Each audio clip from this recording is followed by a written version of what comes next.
Assalamualaikum warahmatullahi wabarakatuh. Perkenalkan, nama saya Angelia Mayasari, NIM 211102, kelas PAI 3D. Di sini saya akan menjelaskan tentang teori-teori belajar. Pengertian teori belajar. Teori adalah pernyataan adanya hubungan sebab akibat dua variabel atau lebih atau terjadinya suatu peristiwa yang baru. Teori belajar adalah upaya untuk menggambarkan bagaimana seseorang belajar sehingga membantu kita memahami proses kompleks pembelajaran. Teori belajar juga bisa dikatakan sebagai suatu perangkat pernyataan umum yang digunakan untuk menjelaskan hal-hal yang terjadi dalam kegiatan belajar. Selanjutnya, macam-macam teori belajar. Teori belajar menurut ilmu jiwa. Ahli-ahli ilmu jiwa daya mengemukakan suatu teori bahwa jiwa manusia mempunyai daya-daya. Daya-daya ini adalah kekuatan yang tersedia. Daya-daya itu misalnya daya mengenal, daya mengingat, daya berpikir, dan daya fantasi, dan sebagainya. Teori tanggapan. Teori tanggapan adalah suatu teori belajar yang menentang teori belajar yang dikemukakan oleh ilmu jiwa daya. Menurut teori tanggapan, belajar adalah memasukkan tanggapan sebanyak-banyaknya, berulang-ulang, dan sejelas-jelasnya. Teori belajar dari Ergene dalam belajar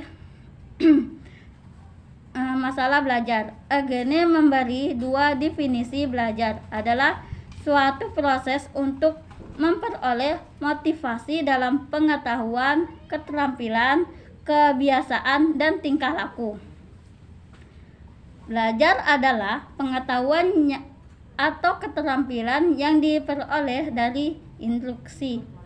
Teori belajar menurut ilmu jiwa Gestalt. Gestalt adalah sebuah teori belajar yang dikemukakan oleh Koffa dan Kohler dari Jerman.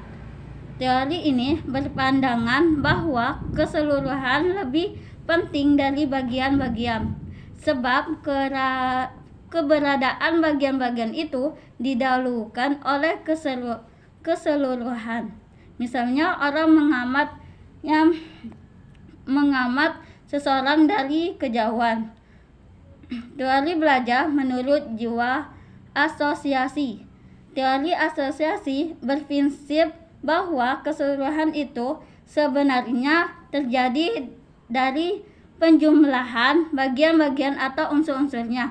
Misalnya sepeda. Konsep sepeda diberikan untuk mengendaраkan roda dua tanpa mesin, bermula dari kekumpulan bagian-bagian yang dirangkai menjadi satu kesatuan komponen yang bersistem menurut fungsi dan peranannya masing-masing.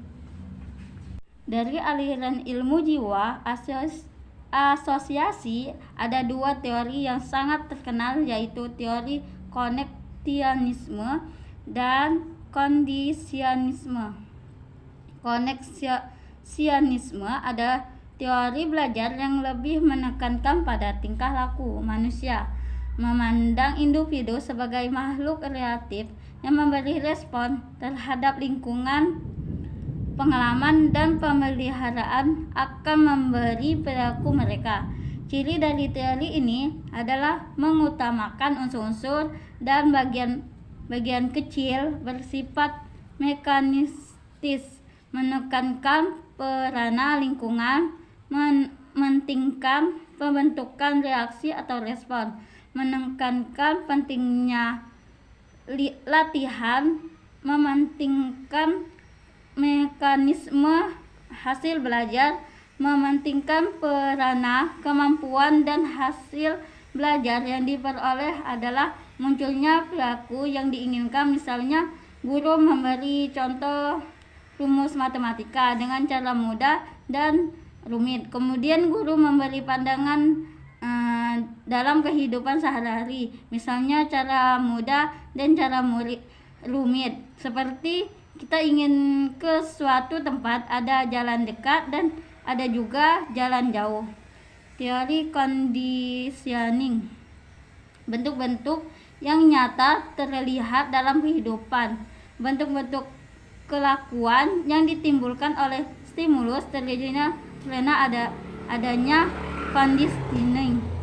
Conditioning adalah proses di mana suatu stimulus atau rangsangan yang awalnya tidak memunculkan respon tertentu diasosiasikan dengan stimulus kedua yang dapat memunculkan.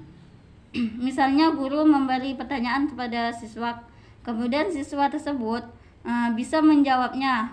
Terus guru memberi apresiasi atau hadiah kepada murid tersebut.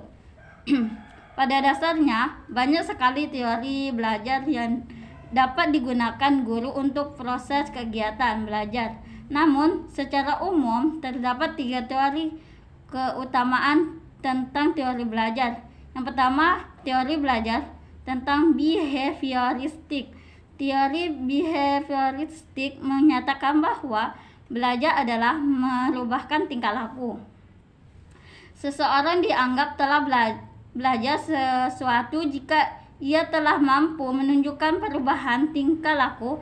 Adapun yang dimaksud dengan respon ialah reaksi atau tanggapan siswa terhadap stimulus yang diberikan oleh gurunya tersebut. Yang kedua, teori belajar kognitivistik.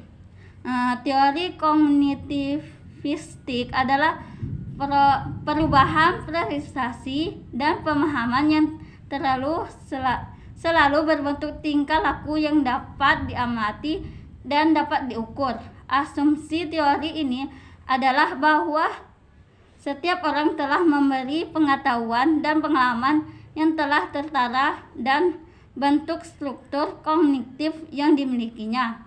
Yang ketiga, teori belajar humanistik.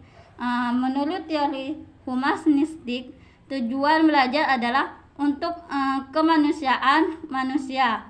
Jadi peserta didik dalam proses belajarnya harus berusaha mencapai aktualisasi dari secara optimal. Proses belajar dianggap berhasil jika siswa telah memahami lingkungannya dan diri sendiri.